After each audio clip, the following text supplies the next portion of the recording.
दक्ष news सदैव तुमच्या सोबत।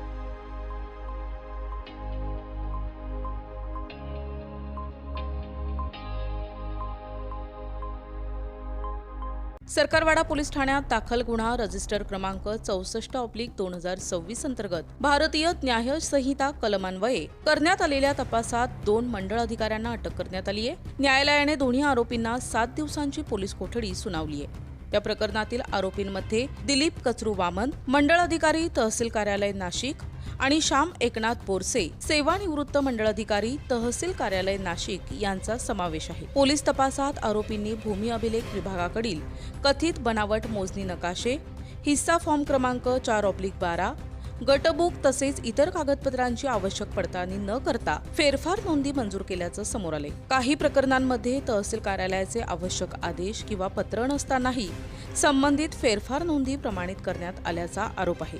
तसेच गुन्ह्यातील विकसक, जमीन मालक आणि गुंतवणूकदार यांच्याशी संगनमत करून प्रत्येकी 14 सर्वे गटांमधील फेरफार नोंदी मंजूर करण्यात आल्याने म्हाडा आणि शासनाची आर्थिक फसवणूक झाल्याचा आरोप आहे। या प्रकरणी सरकारवाडा पोलिसांनी दोन्ही आरोपींना 27 जुलै 2026 रोजी अटक केली।